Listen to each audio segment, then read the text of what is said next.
Hello, everyone, and welcome to Difficult Conversations, where we discuss issues happening around us and also learn from each other. Our episode today is a continuation of last week's episode, which was Community Leader Roles. Are we bridging the gap? Part two. I would like to welcome back Pastor Omondi, Ian, and Mrs. Sibanda back to the show. Welcome, welcome, welcome back. As you guys requested last week, I have some community leaders from around Africa today. And first, I'd like to introduce Mr. Farid Zain. He is a board chairman for Sudanese American Public Affairs Association, which is SAPA. He is retired from Information Technology Management, and he is a board member for the East African Chamber of Commerce in Dallas. Welcome, Mr. Zain, to the show. Thank you. Happy to be here. Thank you, thank you, thank you. Next, I have Dr. Machamire.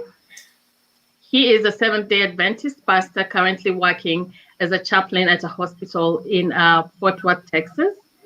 He is also a chairman of the Board of Trustees for AZANA, which stands for Association of Zimbabwean Adventists in North America.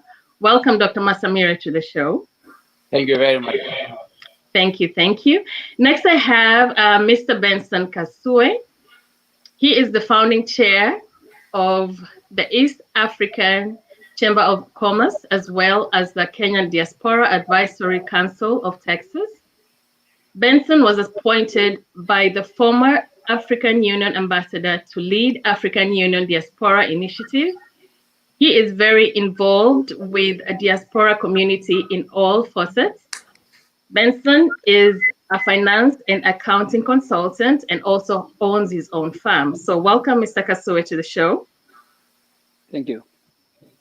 Thank you, thank you. Next, I have Miss Immaculate Busingye. She is the former vice president of the United States Rwandan Community Abroad and currently serves as an executive board member of the East African Chamber of Commerce. She has an MBA degree in business and human resource management and currently works as a business consultant and project management. Welcome, Immaculate, to the show. Thank you. Thank you, thank you. Last but not least, I have Mr. Amos Okech. He is a banker by profession, a community organizer, a father, a brother. He is a community leader and works with community organizations, churches, nonprofit organizations. His experience is drawn from a diverse background in the public sector, retail management, and the finance industry. Welcome, Mr. Okech, to the show. Thank you. Thank you. So without further ado, I will hand you over, guys, to our moderator. Our moderator today is Miss Bianca. She will be moderating the show from here.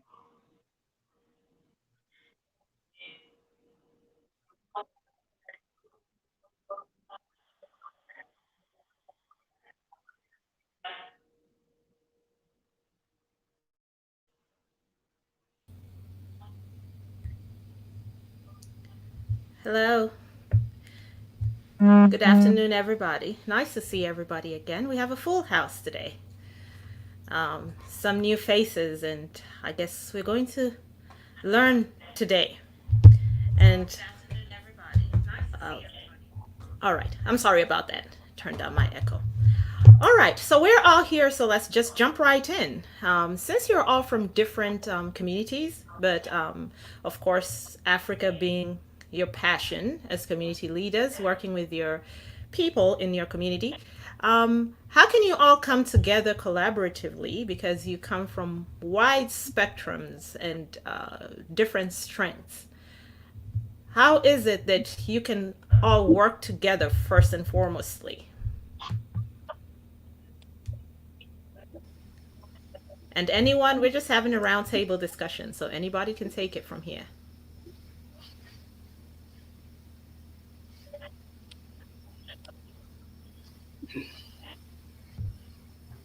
I think Mr. Zane, you're muted. We cannot hear you. There we go. Yeah, that's better. I was saying Immaculate. You want to go first? I'll put you on the spot.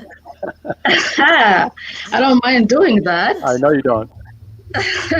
So thank you all for putting us together on this forum. I really applaud Ms. Wilma for this initiative. I think it's a great thing for us to work together. I know we do come from different African nations, but we're all Africans. And for that note, I think for Africa to develop, or for us as diasporians to develop, we have to find some ways of working together. Be the professionals, be in our communities, we have to find ways of bridging that gap. And before we bridge that gap, we actually need to find out, why do we have a gap in the first place? What is causing the gap? We have, I think we have enormous people. We have different people with different backgrounds. If we put our efforts together, we shouldn't be having any gap for sure. For me, I'm from originally from Rwanda. I'm a proud Rwandan American. I do love my country. I do serve as often as I can, and I do work here in the US. So I'm a former vice president for the Rwandan community abroad. So we chose to call ourselves the Rwandan community abroad instead of diaspora, because we don't call ourselves diaspora because we have where we belong. We have a nation that we are proud to come from. So that's how we choose to call ourselves the Rwandan community abroad. So we do work together on a different basis in the communities, finding out first of all, what does our community needs?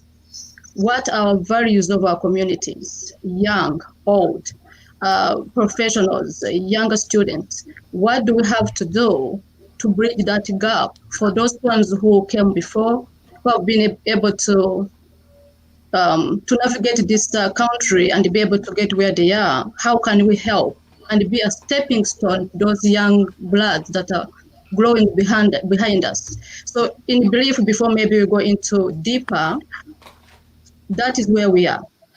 Socially, economically, what do we need to do as a community to help each other? Because as we always hear, as Africans say, no man is an island. Even if you think you did much, you can't achieve much alone. So we are stronger together. So that's our main objective as a community. So I think we'll discuss more as we go. Thank you. Okay, great. So, Dr. Machamire, I'll put you on the spot. What have you found to work so far in your experience? Well, on the spot. He's on mute. One thing, am I on mute? No, I can hear you. Oh, okay, I see. I can't hear him. Okay, someone says they. Is everybody hearing? Yes, you can go ahead. Yeah. Yeah. How to work? Of course, I think I can't hear him. that actually makes us get together today is the real more that is not working than working in our communities. But one of the things I have seen is that number one, we actually set up some kind of I don't want to institutions for networks. They need to set up so that we may be by one another. Both us be able to identify the people that we are supposed to be meeting, as well as they identifying us. And then I think the second level of that is what right now, whereby we are outside our own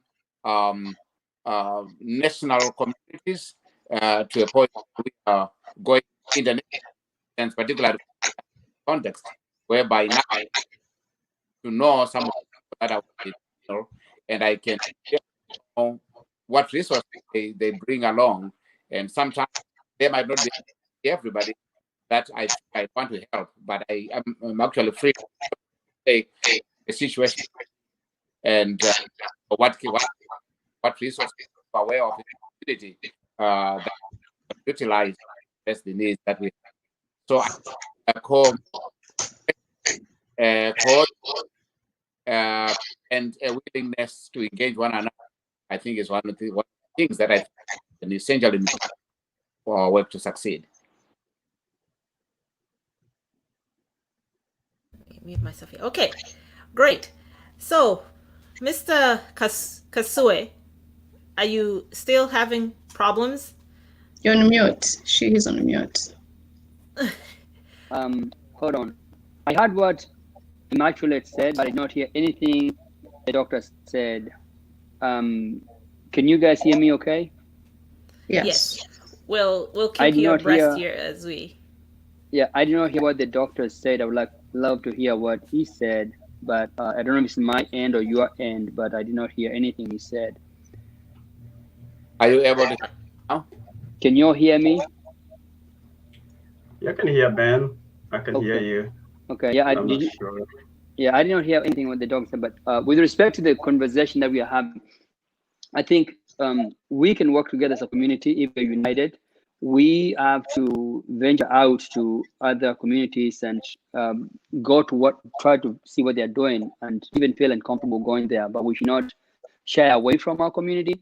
Look, in Dallas, we have a large African community. We should have a member of a Congress in Dallas. And the mayor should be an African for sure. The mayor in Dallas won by 1,100 votes. We have Kenyans just over 30,000 who can vote.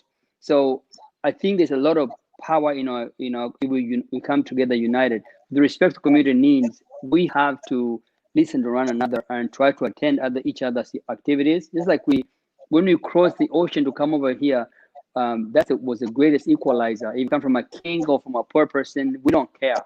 You're just one of us. And so I think there's a lot of power there and a lot of synergy that we can build, but we'll be willing to take that extra step to work with one another and try to engage one another. Okay, well, I'm hearing a lot about engaging each other. Now, as leaders, this collaborative measure is what I want you to touch on. Is it a feasible idea? There was a question here from Pastor Black. Is it a feasible idea for leaders from various African communities to come together and collaborate to find responses to pervasive challenges faced by our African communities? Absolutely. It's very doable. I mean, I belong to a larger group, the African Union organization here, and we do things together as an African Union, not just as a Kenyan. I'm from Kenya, obviously, and I'm involved in this community as well. But we can do it. We just have to, sometimes you got to find the space and find the right leadership to guide us there. And if we don't find it, we kind of fizzle out and go our own ways. But it is a purpose. If we meet with a purpose, we can all agree that we can get it done. Now, have we attempted to do that? Yeah. But if I come to Dallas, I live away from Dallas, most of you. I've been to Nigerian organization activities. I've seen the Ghanaian activity last year. I've been to Ugandan activity. I've been to Rwandese activity. I've been to Zambian activity and Zimbabwean activity. And sometimes I think I like to see them in Kenya community as well. So yeah, if we meet the purpose, there's a real need, and I think we have to. These leaders here and others that are not here can discuss out each other that way forward, not on this forum, probably on a different platform, but I think there's a real need for us to work together for the betterment of our communities and to make us proud and our people back home proud. Okay, now all the leaders here, I do know that Pastor Omondi and Ian work a lot with the younger generation per se. They're more in touch and in tune with the younger generation. Now we feel that there's this generational gap when it comes to it's like we're not hearing each other. Like one side says this side, the older people feel that the younger ones are not listening, and the younger ones feel sometimes that the community leaders are unapproachable or not attending to their needs. So I would like each one of you to go ahead and touch on this, because that's why we're here today. We're trying to mend our communities. So let's touch on the hard things first. Open communication. We seem not to have open communication channels between the young and the old. what do you see as the problems and how can we fix them? Mr. Zane, the new one, one of the newbies, you can touch on that, and then I'll come to Amos, Yeah. Ian, and Dennis. Happy to take that one on. So I think the communication gap is obvious. Our younger generation have their own issues. We've dealt with that in our Sudanese American community, and through the years, we've come to realize that we've got to empower our young people to become leaders, prepare them for leadership, listen to them, and so that's what we've done in our organization. Our executive director is a young person. She was, born here, and so our first generation Africans need to really give space to our young leaders because they're the future, right? And allow them the space and the freedom to lead and trust them. They will make the right decisions because we prepare them, right? We prepare them for leadership, and we just need to trust them and get out of the way. And it's been working wonderfully for us in our experience. We've been led by a young executive director for the last 3 years, and she's done wonderful things for us. So trust our young people, listen to them, communicate with them, and then let them lead. That's the formula that we found that works for us. Trust, listen, communicate, and let them lead. Get out of the way. Okay. All right. Open the way there for them. Amos, are you in agreement? Is that what's working in the Kenyan community? To some extent, I would agree with that, because depending on the context in which you are applying that, because we do have different categories of individuals in our community, because we have the millennials here, we have the Generation X and the baby boomers. We have all mixed bags here. And also it depends on the unit of organization. So for some of the semi-professional bodies, you find that working very well, the younger generation with the new ideas. But then we also have the different sides of the community, because most of us came here for one reason or the other. And those reasons have not changed however long we stay in the US or in the diaspora. And so long as we have these common reasons among different African communities, then we have a reason to work together to solve this. But that is not really the case. We have people who are here as students. We have people who are here as refugees. We have people who came here to work. We have people who decided, hey, this is going to be their home forever. And then there are people who think like, hey, I'm here for 5 years, 10 years, I'm going back home. So the question is, how do you communicate with these different groups and put them to work together? Can we organize them together as one group, one cohesive group, or do we have to organize them as communities, as professionals, or as young group? And so those are some of the challenges when it comes to communicating with different groups and making sure we have a common goal and have a definite end in sight. That would be my reaction.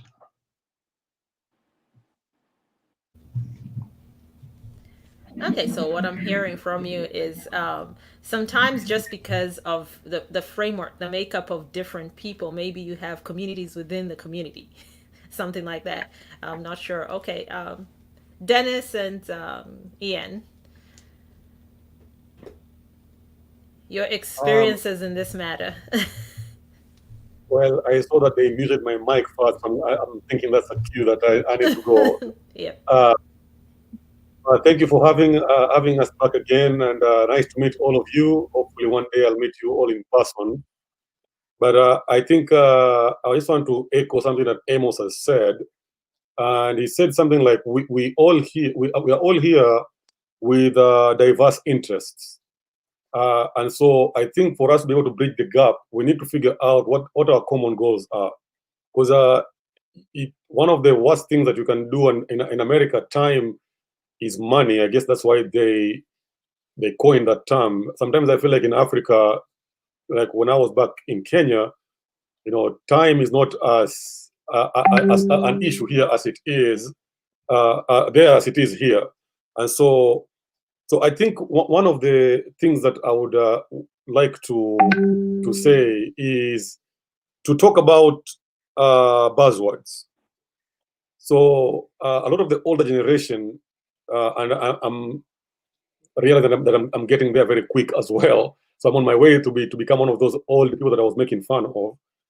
And there's a lot of buzzwords that we use that we need to actually begin to define.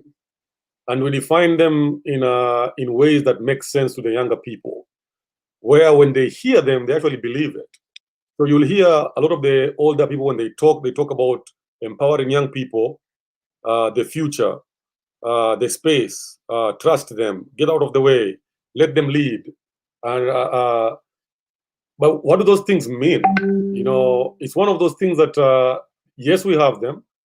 Yes, we know this word, but what do they mean? And in different contexts where young people are, what do that mean to those young people that are in that context? And then I think also, before I give Ian the chance to talk, is let us think about building up structures in organizations or in our organizations that are not dependent on the people leading them. So I'll give you an example. In Kenya, we have two parties right now. We have a political party called Jubilee, and another one called ODM, whatever, or NASA. I think it's ODM. When you talk about ODM, you already have a name associated with ODM. Like ODM and Raila are synonymous, which means that if you remove Raila from ODM, ODM ceases to exist. So whatever ODM was for, it was made to support an individual person, not to support the whole community. And so that is something that we unconsciously do. When we make organization, we build organization around people. We don't around a person, one person, and not around the community. And so I think we need to start thinking and talking and bringing around the table discussion where, and when I say round table, I mean round, like where young people are not there serving the old people tea as they're meeting to talk about the issues of the community. Like the young people are part of the discussion, and the idea of the round table is there's no head, there's no tail. That the ground is equal and everybody's opinion matters. And I think if we can do that, it's gonna be a nice place to start taking us where we want to go.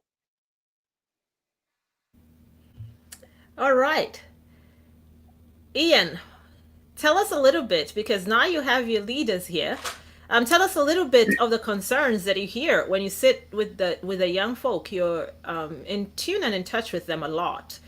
What sentiments do they have? What is it that you would like to address today?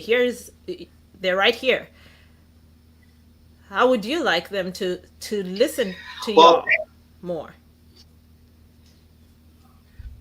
Well, thank you for having me again, and I want to say nice to meet you all. I want to approach it this way. I think when it comes to the young people, they, as I told you last week, they feel out of place, and the type of leadership that they're seeing is not involving. And the question I'd like to pose in this case is, what is their understanding of the leaders? What is the understanding of the word leadership? And when you're leading, are you leading from a point of power or from a point of empowerment?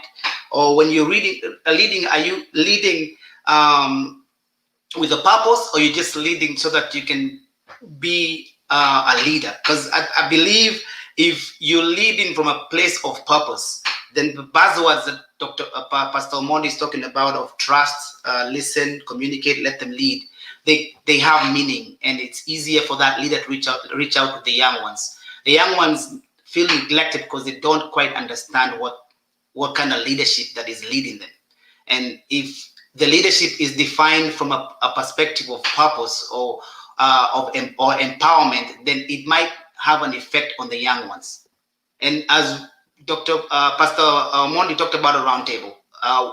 It's true, we need to involve them, but when we involve them in that roundtable, them making decisions, the leaders also have to understand why they are putting the kids, the young ones there, because again, you just don't want to put them so they can come and give you opinions and then head out. Because once you put them there, they give you opinions. In most cases, when that happens, what I see is they hurt the young people, but when they go, whatever they post on the roundtable is not imposed, and so it just ends up being another roundtable. So I guess the thing here is the leaders need to understand what is leadership from their perspective moving forward when they want to reach out to young ones. All right, and there was Bianca, I wanted to respond to that. Yeah, fine. Go ahead. Yeah, as I was listening to Ian speaking, something came to my mind. As a community leader, one of the things that we are dealing with is that we are a community in transition. Most of us came here, like I said before, for a reason. Either we are looking for a better life, and most of us are in that survival mode where we are trying to just to survive the system. And then that brings the issue of the family, because you cannot talk about those two without talking about the family, because here is the leaders in these families are actually involved in a survival mode. And then that eats into the time, in which you pay attention to the younger generation, because they get kind of mingled up in this process of trying to find yourself a footing. And so in as much as and that's why I come back to the issue that we really need for us to have a long-term solution to understanding this communication issue. And then we have to kind of look at it as a progression into like a particular category of immigrants. And we have these people who have decided to make this a home. Their goals are all rooted in this country. They want to have a life here. And then we have also people who are thinking about going back to their motherland. And so the question is, what kind of leadership are we talking? Are we trying to transition this younger generation to survive in this country, or to have them go back, contribute back to the motherland? So there's a lot of loose ends here, and it becomes a problem. And it always plays down to this issue of communicating with this generation. What are we trying to communicate to them? What are we preparing them for? And that becomes a challenge to the whole issue. That would be my reaction to that. And that you all can chime in. It's a moving target. That's Amos, I just wanna. I think one of the things that we are trying to figure out is how do we come up with a solution that can help everybody in whatever stage of life they are in. And if these young people, they're students, most of them really don't know whether they're here forever or they're gonna go back home. And they say those things just because it's the right thing to say. But if you talk to them, they don't know what they want to do or what they want to be.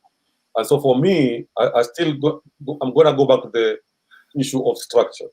That if we have sound structures that can address all these issues and all these people at the stage of life that they are in, then let's, and if that stage of life is, we define it as the people that are here to stay, the people that are here to go back, and the people that are here that don't know what they're doing, then let's have a structure to address all those stages. And then we define what is the need in every stage of where these people are at. The people that are here for good, they're here to stay. What is their need? The people that are here to go back, what is their need?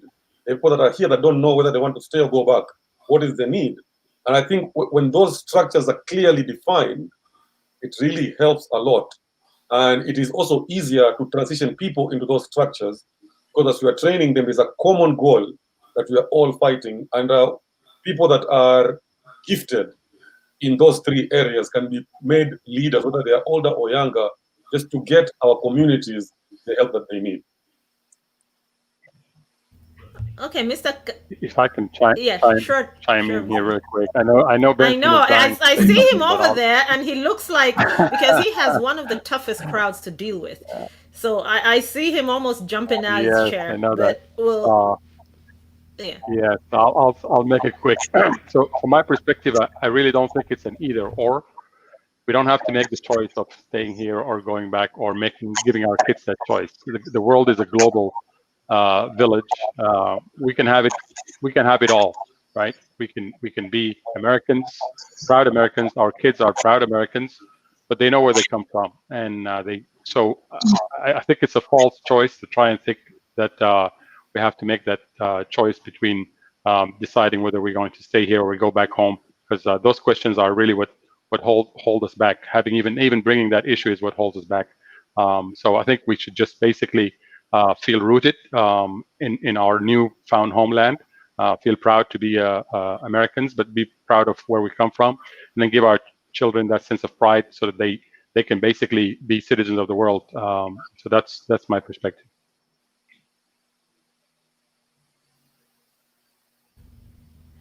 Yes, we are citizens of the world, and even though we say that some people may be preparing themselves to go back home, it's just the same thing happens when you go back home. You're forever changed. You're not the same, so you really don't even fit in when you go back. So how do we give them survival gear for the time that we're here, however long or however short? I'm guessing. Okay, Mr. Kasue, chime in here because you have one of the toughest crowds that you have to deal with. And once we're speaking on this, there's a comment here from Pastor Black from last time. So within your question, and all the others can also chime in after he's done. There's a confusion in roles. If young people think they know, then they feel that they don't need mentorship. If a mentor does not own up to his or her own shortcomings, the mentor then becomes irrelevant to anyone's experience. So while you're chiming in, let's talk about the roles and how everybody's viewing each other at this point. I think it was Ian who suggested that leadership ought to be defined, and what it is that the young people are looking for. And you all left home, came over here, and nobody really figured how you're gonna end up here and what you're gonna make out of yourself. But it was a lot contingent upon yourself to work hard and try to do things that you wanted to accomplish when you came to America. And in doing so, you succeeded or failed, or you're in the process of doing either or. I'm going to give you an example of what we define leadership as at ESCC, East Chamber of Commerce. Right now, we recruited a group of young people, millennials, under 33, all of them, about 5 of them. That is the future generation. That we're not going to be there forever. I'm the founder of the chair of the founding chair of the organization. I'm no longer the leader. We have a leader who is leading perfectly well. I'm just there as a stooge, as a reference point. If somebody wants to come and ask me some questions, because I've been involved since the beginning, I have that information, that wisdom, and I can share with them. So we have to turn over the pages. I was involved in the Kenyan Diaspora University Council here in Dallas. I was the founder. I turned over the page. I handed over to somebody else. There's a new committee of those people. Now, as we were doing so, we try to identify and recruit youngsters because we want them to be involved. And I started wondering about what Ian said about leadership, what it is, how to define it. I found out that in order to lead this group or any group, you need time. You need to have time and commitment to do it. You have to have your heart there. You have to be wanting to do it. It's not about just organizing people and having a party. It's not about going to the park playing soccer. It's more. It involves more than that. It involves understanding the community needs when somebody has lost somebody in the family. Going to comfort them and understanding other things, just being involved in the community completely. And so a young person, in my experience, I found very few who were willing to actually take the medal and to commit the time. One, because they're going to school. Secondly, they're trying to find their bearings here in America. And so very few are willing to do that. With respect to the leadership we're talking about, leaders, you gotta want it. You're not gonna get in your class. If you want to be a class president, you're student body president, you ran for an office, you ran for it, you made yourself available, you competed. I was a student body president of my university, so I competed those things. I wanted it. You gotta want it. Nobody's gonna put any leadership on your table and say, you know what, Bianca, you're gonna be leading this group, whether you like it or not. Your ideas are not, your mind might not be there. You're not connecting it that way. So the young people, it's so important for them to understand that they gotta want this. And how do you go about getting it? Ask for Reed, ask Immaculate, ask all the leaders that you see, meet with them, visit with them. They want to help you. But I don't know which youngsters want help, want my support, and I want to mentor those young people. I can find one, and I'm so much willing and able, but I cannot go looking for them. I find one, I'll jump on them. But I've been looking for them in Dallas. I found 2. Okay, the rest I don't know where they are. So, ladies and gentlemen, please understand, everybody wants a better community, and we all want the youngsters to take over. We can't live forever. We cannot be a Museveni or a Mugabe. We can't live forever. We realize that. Anybody with clear mind, they realize they cannot be here forever. Our time is very limited. We have an entry point and exit point. It's about to come for all of us. But we want you to take over. It would be such a waste of my time if I gained a little bit of wisdom in this earth and I died with it. It would have served me nothing. If I have any wisdom I want to give to youngsters, I have 2 boys. I try to put as much as I can on them, but I want to share that information with you. But you gotta want this leadership. Nobody can give it to you. You gotta prove that you deserve it. Every leadership goes through a refining process, and you learn as you get refined. You get experience refines you, and you gotta be involved in the small groups and grow from that to another level. And people will notice you. Even in organization where you're working, if you have a job, people recognize your leadership skills as you start working and interacting with people. Why can't you apply that in the community and become a part of the solution and help us grow this community together? All right, so I'm hearing you saying that if the young people want to have leadership roles, then they need to come seek for the roles, because like I hear you saying, it's like you don't know where they are. So how do you guys reach out to your communities? Do you have a formal database? Do you have an info hub, or where the young people, because sometimes people can go, I belong to one group, and just because I'm in that group, sometimes I see what is happening because it's a WhatsApp group. I know we do have one called Twajivunia Kwa Kenya, and I think that's where I get most of my information from. But is every person there? Do you guys, and for those of you from different countries other than Kenya, how is it working for you guys? Do you have a formal database, an info hub where you keep track of members in your community and address their needs? Because there are people, I can guarantee you, who go forever, they're completely cut off from the Kenyan community, African community. They have no ties, basically, per se. When I say no ties, they don't involve themselves in round tables. They don't involve themselves in city hall kind of community meetings. They don't, unless you see them in a wedding or a funeral. Some Kenyans, some Africans, you never hear of them. And so how are we gonna fix this? There's some people who are completely cut off. You need to ask themselves, maybe you need to ask why they are cut off, because I know we had experiences here in the Kenyan community in Dallas where people have come here and they've disconnected purposely. They didn't want to engage the community, and something happens drastically in their lives, and the community has to be involved. We keep wondering, where was this person? She never, or he never showed up in any activities, but yet they knew about them. So sometimes they disconnect for different reasons. And I've seen the Rwandese community. They have a similar WhatsApp group. The Ugandans are a similar WhatsApp group. I don't know about the Sudanese, but Immaculate and Farid can talk to that. Yeah, I think that's the main role of a leader, though. The problem is most leaders are in there just to serve themselves. If you are really there to serve your community, there is no way you're going to fail to know where your youth are. Like for us in the Rwandan community, as Benson was saying, we do have like up to the national level. So we do have like a national Rwandan community abroad. Then we have on each state level to make sure that we are following up with our communities, from the younger generation to the old ones. So we know that our youth are not going to communicate, to participate in everything that we do. So that's why we have like professional network associations where we know they love to participate. And on our groups, like on our committees, we make sure to involve the youth. We always give them a chance. We empower them without judging them. We are supposed to be influencers, not controllers. So that's the problem. Some leaders on our communities, they are there like they are presidents, like they are like leading a country. No, this is a community. If we don't empower these young people, they have no time to waste. They know what time is for them. They have jobs to do, they have stuff to do. If you're coming for the meetings and you're spending like 3-4 hours doing nothing, they're not coming there. But put them in professional networking associations. They are there.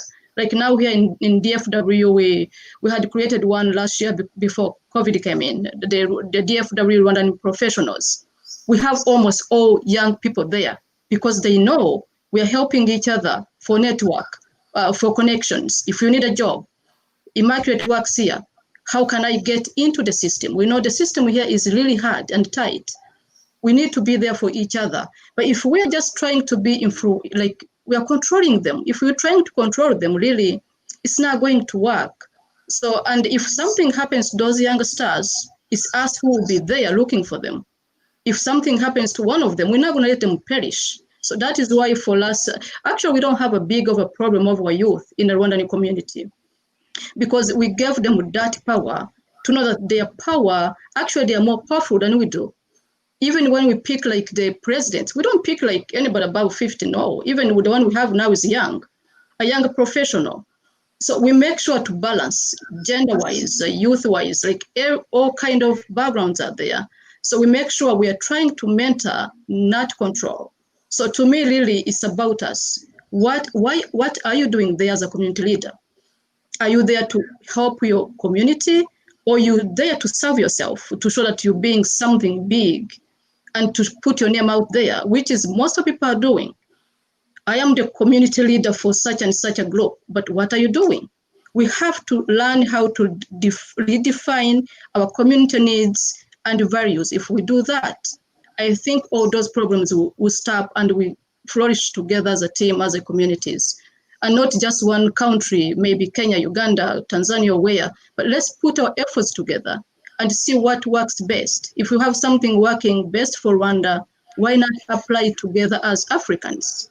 I think that is how we all achieve like some good goals and be able to move forward. Thank you.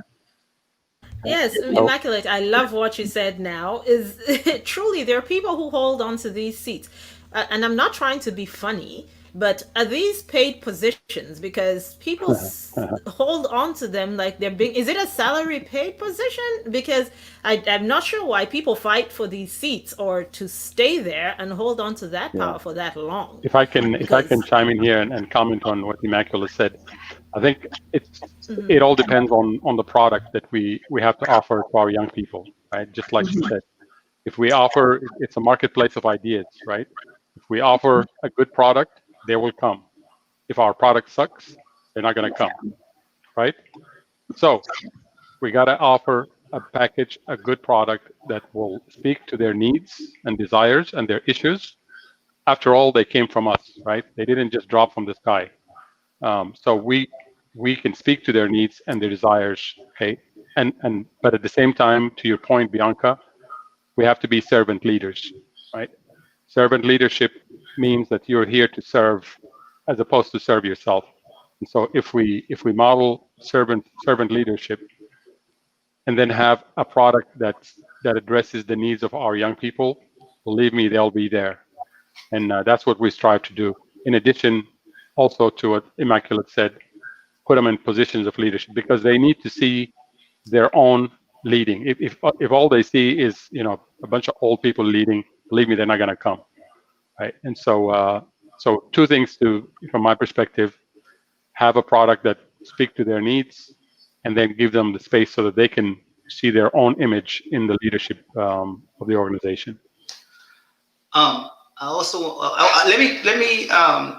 I want to say something in regards to what Immaculate said.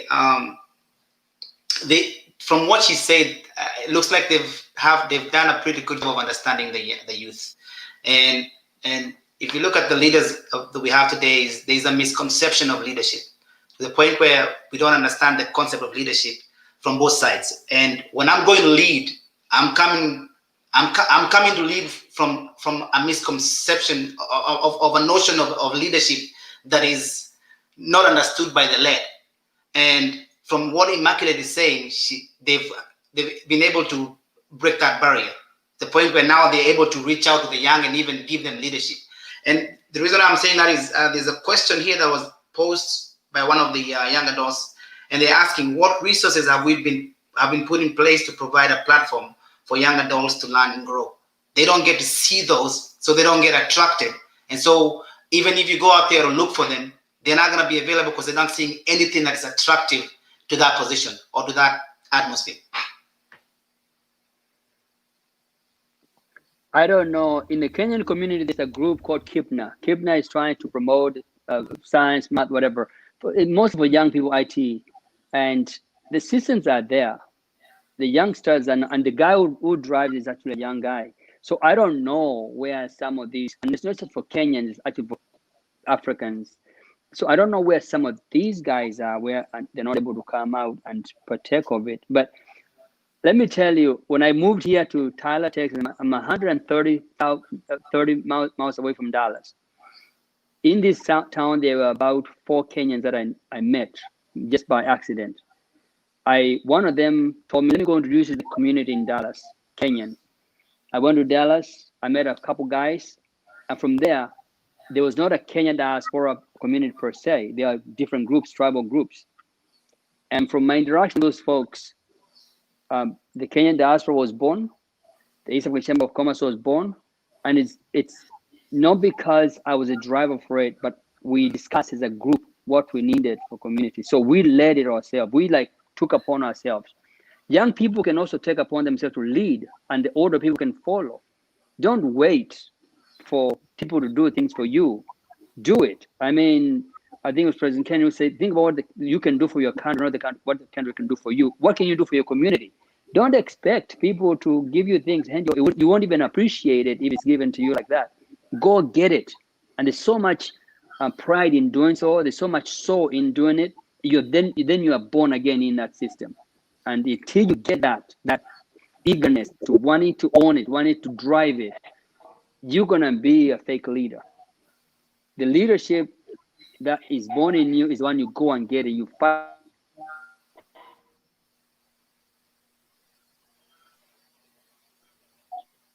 Is sacrificing, doing all that you can, and devoting your time, effort, energy, and even resources to benefit your country, your community. And then you're going to find that you're benefiting yourself in essence. So I don't know any other way how to lead other than that, because that's how I was grown up, also groomed. Everything I've done has been me working harder to attain it, to get it, but never handed. Even handed, it comes by mistake, by luck. And that's a bonus for me. So I think I encourage young people to go out and get it. Form a community. Let the old people follow you. Don't wait them to come. Okay, Dennis, want you now to endorse you to be the chairman of this or the secretary of this. No, Dennis, Ian, Amos, go get it. You own it. You deserve it. Just as anybody is your right to do so. You just as any other person in Dallas. And if you organize yourselves, we will follow. Trust me, the old people are tired. They don't want to be. They're trying to hide themselves right now. There's so much going on. They're trying to hide. To your question, Bianca, nobody gets paid. You actually spend more money when you're leading the community than you put in your pocket. The chamber is free. Nobody gets paid. We have an unpaid secretariat. The diaspora, Kenyan diaspora, is looking for leadership right now as you speak. Organize yourself. This is the moment for you to take over. Run with it, for real. Bianca, you've been here for a long time. I've known you since for some times back. Get involved. Drive this. Take the youth and run with them. We'll follow. I'll be the one following you. I'll be coming with my little minions coming with me.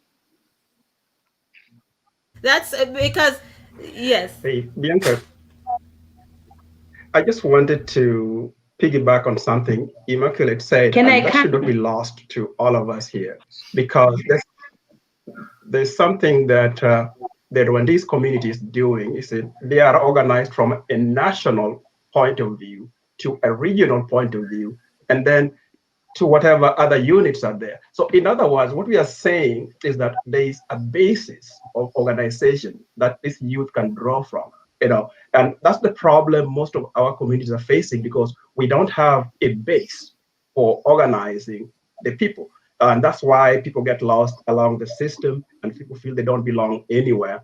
So once we establish that particular basis of organizing people, whether at the national level or at the regional level, and because people come here for different reasons, and that's why it's very hard sometimes to find them where they are because of the various places that they land. And as a leader, I find that that is the most difficult thing for people to do in our communities. And that's why, for example, when Ben was alluding to, that we end up like, for example, the Kenyan communities, we have a lot of, say, regional or tribal association as opposed to national associations that really look at the whole picture. And so I think that's something we need to, as leaders, we need to learn from the Rwandese community and apply it. And that could also segue into what Zane was talking about, having a product. That product has to come from somewhere. There has to be a unit of identifying that particular product. So those 2 points, I think, is something that both from Zane and from Immaculate, that leaders, we need to pay attention, because I feel that those are critical issues that is affecting the effectiveness of the leadership of today and communicating with the youth. Mrs. Sibanda, thanks for that, Amos. Mrs. Sibanda was here. I really need her to tell us something. I know she's been. Mrs. Sibanda, are you back with us again? I think we just lost. We just lost her. Okay. Well, all right. We'll keep going as we wait on her here to come back. All right. So here's the thing. We can learn from the Rwandese and Ugandans who are okay. I see Mrs. Sibanda is back. Yes, Mrs. Sibanda. We keep missing you. Okay. Go ahead and talk to us, Mrs. Sibanda. Oh. Please. Yes, we've been trying to. Maybe I was being thrown in and out. Can you hear me? Yes, perfectly. Go ahead. Mm-hmm. Thank you. I Immaculate say that was very important, and I think there's a lot to learn from that. First of all, I just wanted to say sometimes power is sweet. You know, you're not getting any money. We're careful. When people are, applauding you, you are doing a good job. Sometimes it makes you get carried away and you want to hold on, even if your ideas are now done away. But secondly, what I wanted to point out is that my question is, are we leading as leaders? Are we leading from behind? Are we leading, we are ahead of everyone and people are following us, or we are together with our communities and we can plan together and they can come to me for consultation, but we are working together. One thing that I realized is just taking from what you are saying, there will never a time where we will find a homogeneous society or community where everyone, you have the same things. Issues are different, problems are different. But one thing that I've learned throughout is to find a common ground, find common concerns, that things that bring people together. Like, for example, these days, we are having problems. People are losing jobs. Issues of that help someone who has lost it. There is no who would say no to the program. They not the job tomorrow. There is no one, there is no woman, there is no man who can say no to that program. That program covers everyone. We have on death, on how with death. There is no one who will refuse the program. Our programs are not attractive enough to everybody despite their differences. So we should come up with programs that basically cover, everybody because of common needs or common goals. Hit that, then remain as a leader who is able to take say anyone can take over, but I need to be grooming that person. With that person, I need to step back and put them forward at one time, so that people can also see them. Then we all, together and walk with one, one voice. But there will never be a time in life when all our needs are the same. We will have different needs because we are different people from different backgrounds, but we can have those common goals and common concerns that we can work on.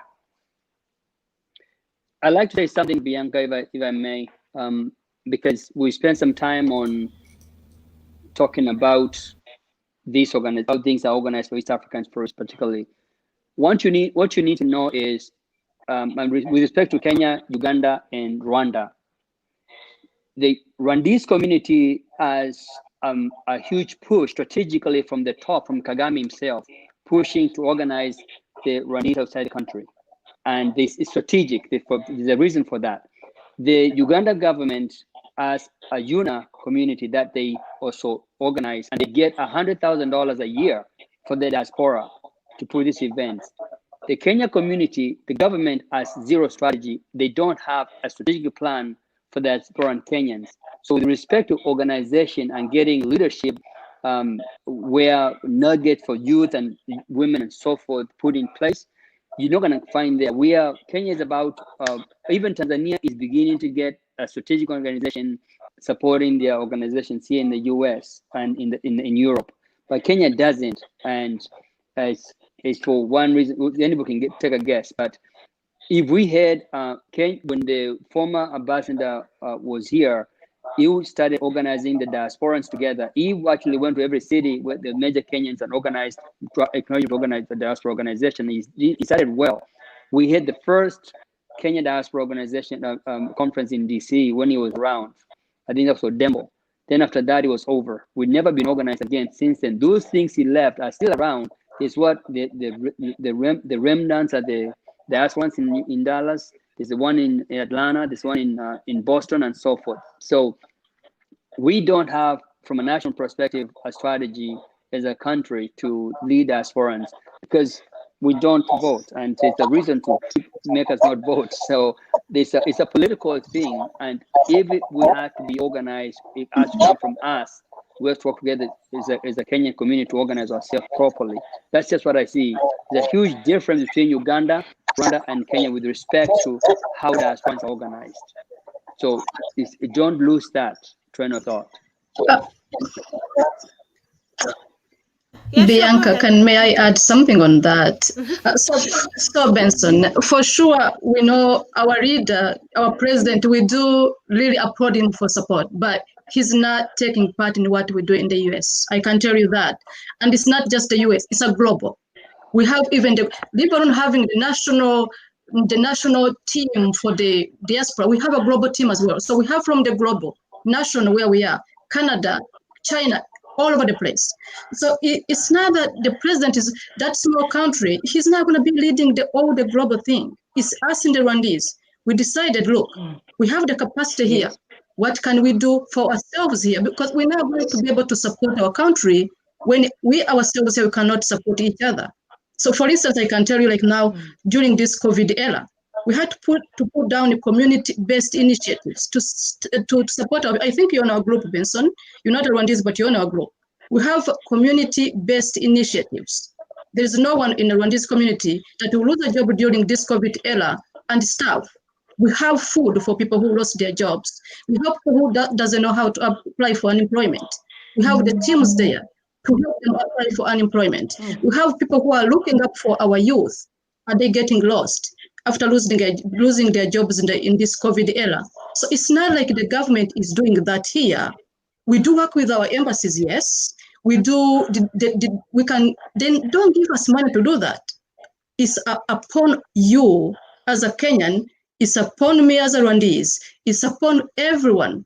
There's no way the country or the government will be able to. You in America, for God's sake, you have more resources than the government can have if we put it together. So what are we doing?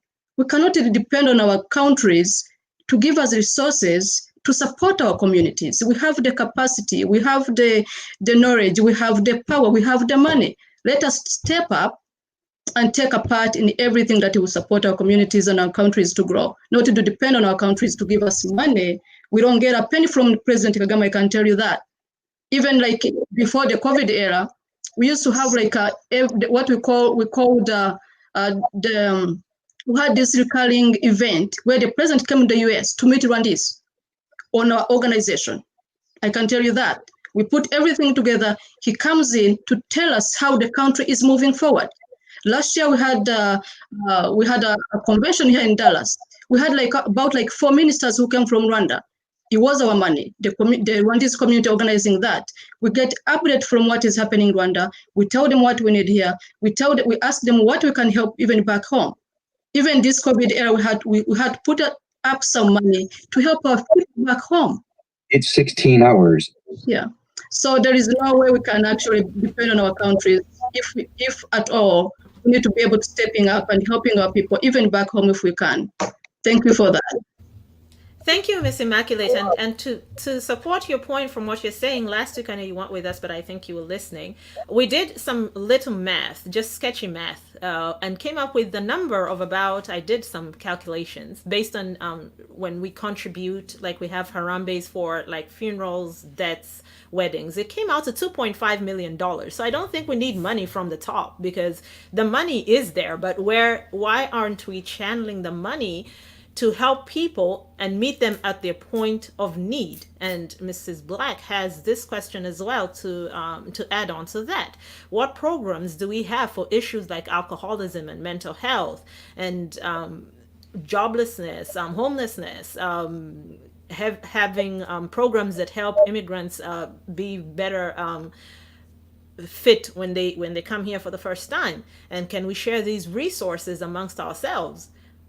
All right. Like, for instance, and I'm going to tell you, a lot of the youth are battling with a lot of depression, mental health, alcohol, and drug abuse. And that's not because they just want to abuse it. Some of them, it's because they don't get heard or they have no help. So they resort, to things like that. So how can we have resources to help the young people first? Because we have to meet them at their point of need before we start to address the bigger things. We're not healthy as a community at all, mentally, physically, and spiritually is the question that I'm asking here. So Bianca, I'm gonna jump in here and thank you, Immaculate. I think your points were great, and I appreciate you sharing those things. One thing that I think I'm gonna go back to is just the idea of the why. Because we're talking about organization, community, young people, old people. Why are we wanting to do these things? Why do we want to mobilize people? We don't want just to mobilize people for the sake of mobilizing people. And like I think my colleagues have said here, people have come to America here for different reasons. And time is an asset that most people don't have just to give freely. And so whenever we define the why are we doing what we're doing, and have a good structure, and I'm going to go back to the structure thing, a good structure to define why we are meeting, what we are meeting for, and all these things, we're going to be sitting here, year out and year in, trying to get people to mobilize themselves in the community, and we're just going to be good for people when they die or they need help in very dire situations. But how do we take care of people before they get to those places? And I think there is the young people. I think they live in a celebrity culture, and they gravitate towards people that are popular. People are popular because they do popular things. Things that help majority of the community. And they want to know that who they want to follow, who they want to back, who they want to come behind to be mentored by or to participate in what they're doing. How does this guy add value in my life? The older generation, we thrived in a community. I hate to say this, but the younger generation is a bit selfish. We are in it for what is in it for me, and we haven't been taught, or we haven't taught the young people really well on the value of community. And until we get there, and we can't really get there until we figure out what are the problems we're dealing with. And I like what Ms. Black is bringing on the table here. We have the issues of alcoholism. We have the issue of mental health. We have all these issues of homelessness as a result of that. And so if our organizations are not addressing this issue in meaningful ways, we're going to become irrelevant. We're going to become relevant to our political leaders and religious leaders from our countries who, when they want to come to America, they get in touch with us so that we can make a meeting for them to come and say whatever they need to say. But at the same time, neglecting the needs of the people that are here that we are apparently leading. So if I can comment here as well. Yes, so I think we really have got to learn from other successful immigrant communities that have succeeded in America. We've done that in our community. There's actually a very good book that we read several years ago, and we invited the author, Professor Amy Chua from Yale University. She wrote a book called The Triple Package.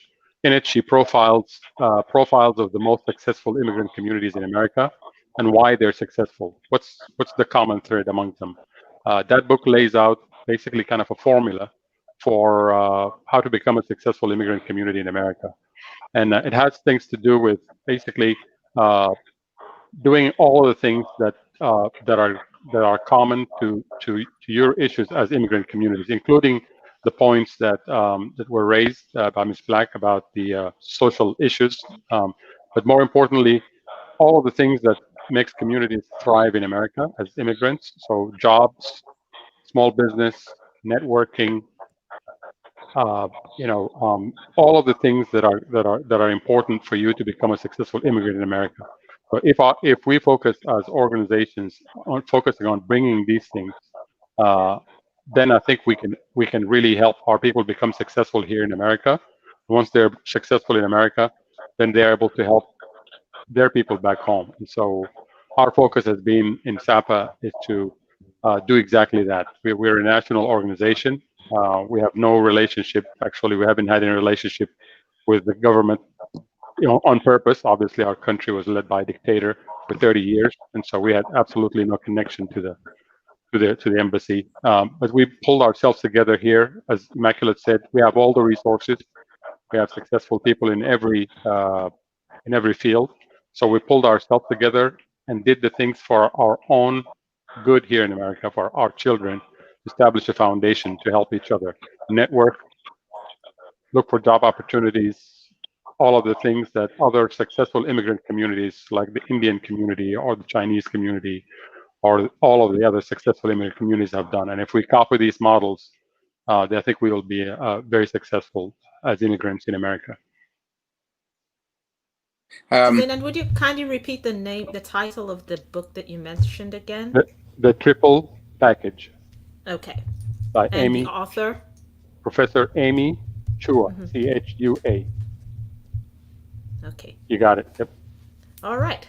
Great. Thanks. Yes, they wanted to hear that again. So Mr. Kasue has to sign off here real quick. So I'm just going to ask him one question before he has to drop off here. Mr. Kasue, what would you like then to see in order for the community to be successful, for the leaders, for you to have a symbiotic relationship with the younger people? What then would you like? What appeal do you have for both community leaders, the younger people, and just the African community as a whole? What would you like to see happen? I think you have the answer. I think you've hit the answers here. One is take lead in developing a database for the youth. Youth take lead in leading. Organize yourselves. Call yourself young African leaders, and we'll follow. The elders will follow. I think those two will give rise to the young generation leading. Because if you wait the old folks to come and put you somewhere, that's not even the wrong way. This wrong approach. To come and take it over. Just they're ready for somebody to take over. They're just like confused. So that will be what I would expect to see them do. Just take over and ask us to help you. If you need our help, me personally, I'll be there for you and do whatever you need me to do to ensure that you're getting the support you need from me and my peers. Now that therein is the question, whether even if the young people come up with their own groups or they want to be leaders, therein lies the question and the measure of success. Will you, as the older generation leaders, back them and give them Absolutely. the resources that they need? That's what it is. And there's a comment here real quick, and anyone can answer this, from Pastor Black. I'm hearing a lot of segmented advocacy. Where are the collective initiatives? And then there's cross-pollination at the grassroots. There's no corresponding collaboration at leadership level. Who's asking that question? The pastor or the youth? I think the pastor is asking it on behalf of everybody. There's a sentiment from so just ignore who the messenger is. Let's address the question here, which is segmented advocacy. Well, the reason I want to know, because I speak from experience. I don't speak from things I don't know. I know what I've been able to do, and I know what the leaders that I'm involved with that have been able to do. That's the only thing I can touch on. I don't lead the Kenyan community. It's led by a gentleman, another person. I don't lead the East African Chamber of Commerce. It's led by a woman from Uganda. So, but I'm involved with them in a way that I see what they're doing, and whenever they need my support, I'm there to support them. I'm involved that way. If the community needs me, I'm there. There are things you touched on here that needs to be kind of tightened up to put things together, and it can come from this group and the people that are not here also. But they gotta want to lead. They gotta want it. I believe in wanting it. If you don't want it, you can get anywhere, and that's all I can say. And all right. Okay, great. So, Mrs. Sibanda here, there's also a question that I would like you to say. And I also believe that this initiative.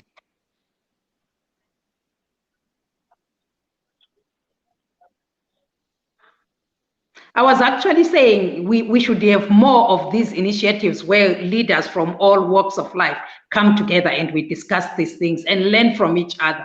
I think this is a very good tool. If we could have more and more leaders coming in together and discussing, you'll find that might help. A lot of leaders, sometimes you learn something that you have not been doing, or sometimes you think you are doing enough, and yet there are other things that you in so many gaps.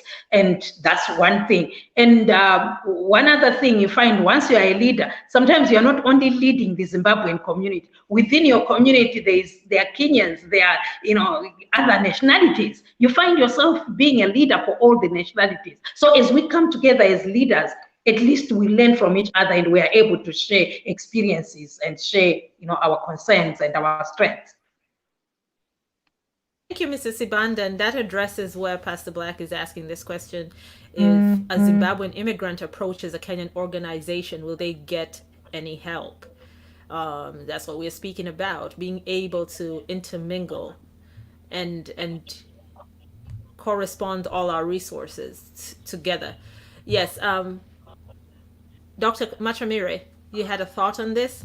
Yes. Well, the thought I had was statement that were a few minutes ago, and the point I wanted to make is that we are actually fighting this battle from two fronts, and by that I mean, as Africans, we are a very success-driven people.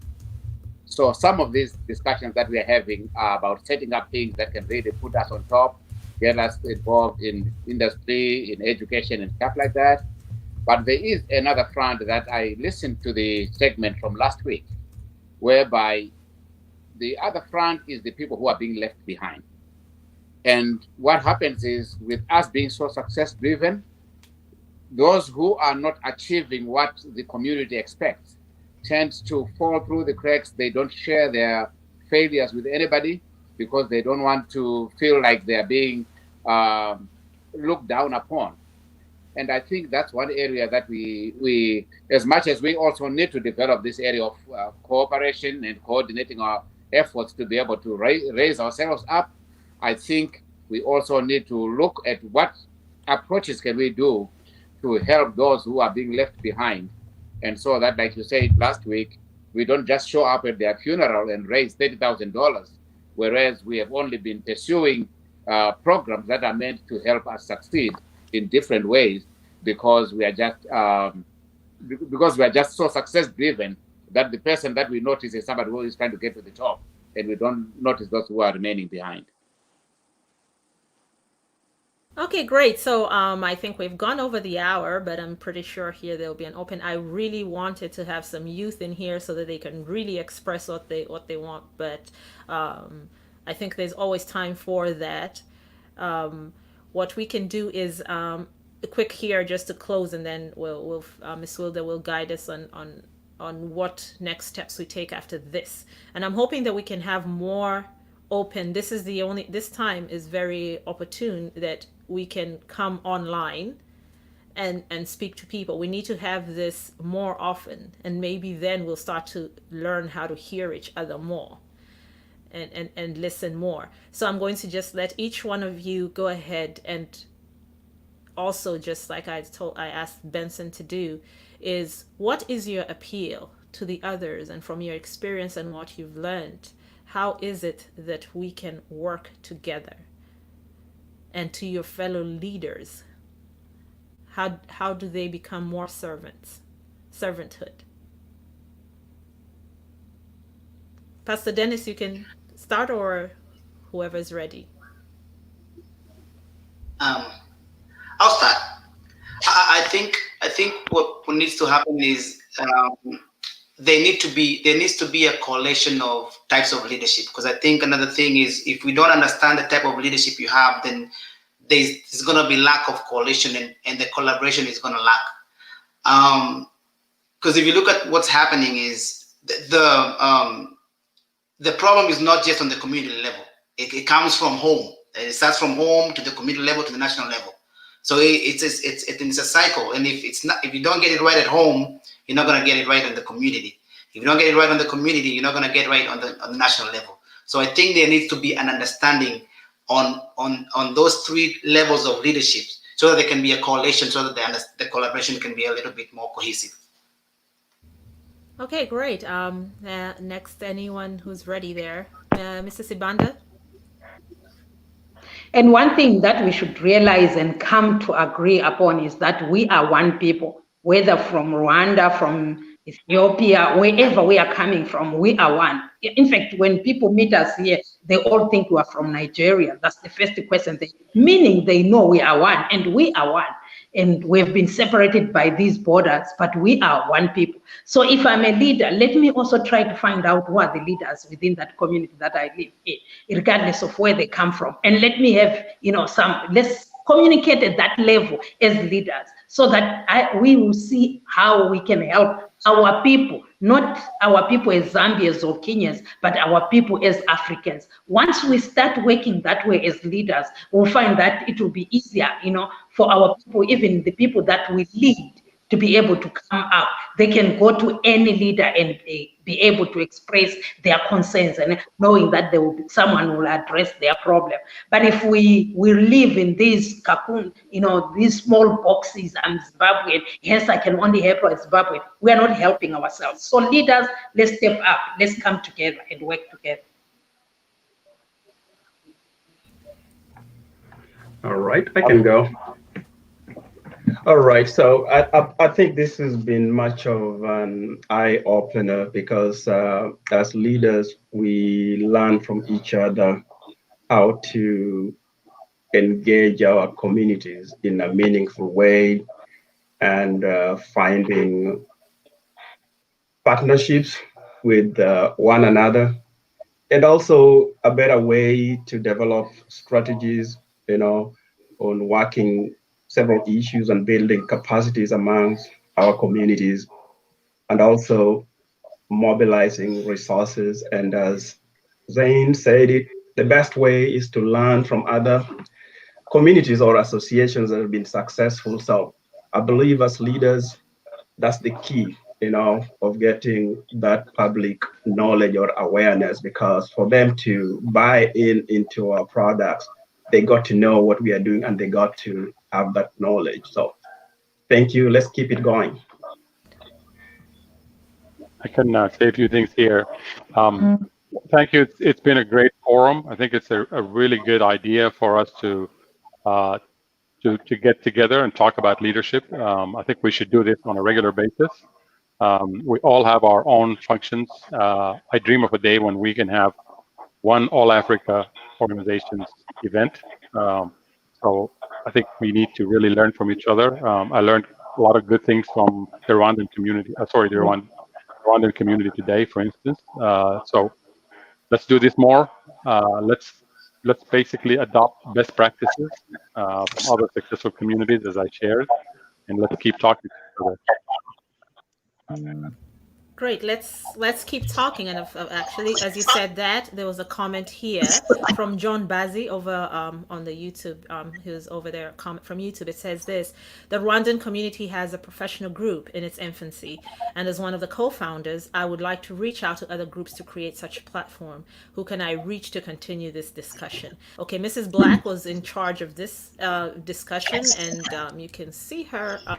You can text her. She's Wilda Black, Wilda Black, Black, and all these wonderful leaders here. She can get you in touch with each single one of them. John Bazi, I hope I did answer your question fully. Yes, I think that's one of my members. Actually, we do work together on that forum, which is really good. So I'm glad he asked that question. So in conclusion, I think this is a very, very a good initiative, and I applaud the leaders who are leading this group. This is very good. I think we need, as communities, not as one community, but as African communities, we need a collaborative leadership to be able to work together, invest in our communities to be able to serve ourselves, have some community-based initiatives that will be there to help us whenever we need it, be influencers again, not controllers. Let us put our youth there, our women there, give them power to lead. If you believe in someone, they believe in themselves. But if you think you're the bosses, then they will feel like they have no space there. Give them space. And give them space and trust them and see them flourish.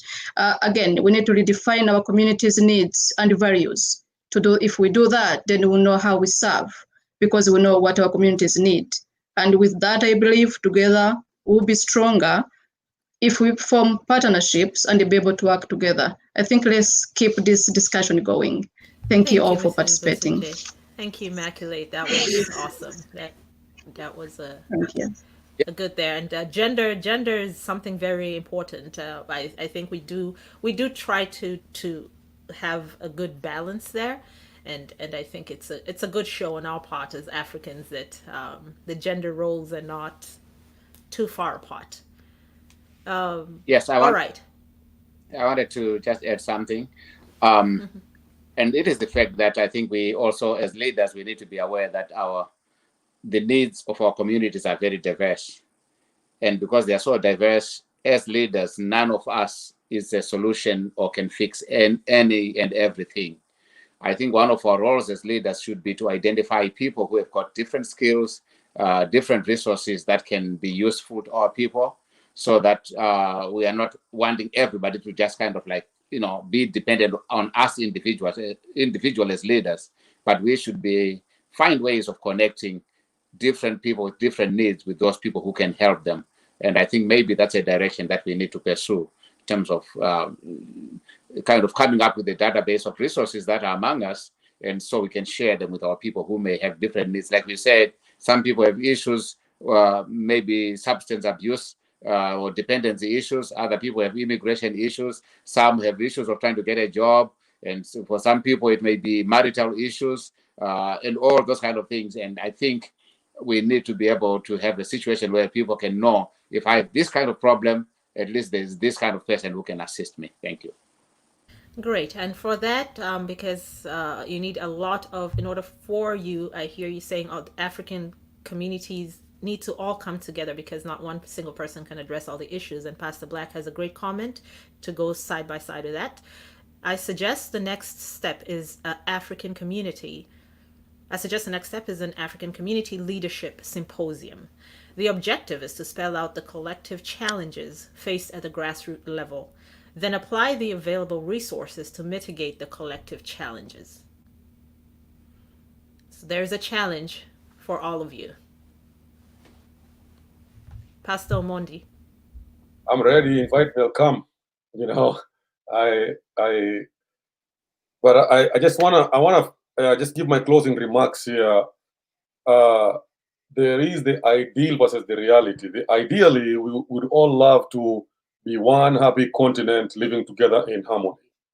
The reality is that we are so diverse, like the doctor said, and our problems are so diverse as well. And so I'll say, let's look at this as an elephant. You can't eat a whole elephant. You have to slice it into small pieces. So let's figure out what those pieces are. And maybe if we start eating piece by piece, at the end of the day, we'll find out that we've ate the whole elephant. And then in the issue of that we're talking about, especially bridging the gap between the young and the old, I think what we value or what we celebrate, people value, and they invest in those things. And I think for the longest time in the African community, we've celebrated death. And when people die, you know, we have pastors who are preaching. We celebrate weddings. We celebrate births and just one-time events that don't have,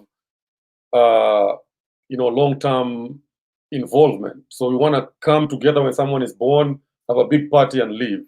When someone dies, we want to come have a big party then leave. And I think if we're not careful, we're going to be masters of public relations stunts. And that's why as I finish, I want to really re-emphasize that we need to put structures in our organizations, either at the grassroots level or national level or at the international level, but put structures that really serve the needs, the real need, not the felt needs, but the real needs of the people that we lead. And so, and here is where pastors or religious leaders and community leaders and political leaders can come together and see, okay, this problem is political. Well, there's guys that are very politically savvy over here. This is a spiritual problem. We have religious leaders that can take care of that. And these structures are very important. But again, maybe in that leadership symposium that Pastor Black is talking about, maybe those things can be addressed at length, and there can be breakout sessions where people can talk, can go to their various areas of needs and stuff like that. I was a community mobilizer in Africa, and I came here, and those are things that really excite me. So if you guys know how I can get involved and I can use my gift in helping the community, please reach out. I'm more than willing and available. Like Bianca kept on saying last week, I'm the newbie here. You know, I'm very new in America, but I'm not very new with Africans. Good. So you know you have the tools. Now we just need everybody to apply these tools and exercise them to their full potential. Is there anybody else that I have skipped before we close out here? All right. So before I close out here, I would just like for anyone who has questions about this conversation, previous conversations, or you'd like to be any part of the future conversations, and to contact these community leaders that you have here, you can write to this email, Black Wilda K, BLACKWILDAK, all lowercase, at Gmail. And she'll be able to guide you on the way forward. So thank you very much for all of you. This conversation, as I always say, is far from over. This is just the beginning. And as John Quincy Adams said, the 6th president of the US of A, said this: if your actions inspire others to dream more, learn more, do more, and become more, you are a leader. So let's all strive to inspire everybody, and let's see the community thrive.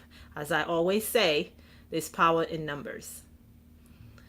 Thank you very much. And Miss Wilda Black, I thank you again for giving me the honor of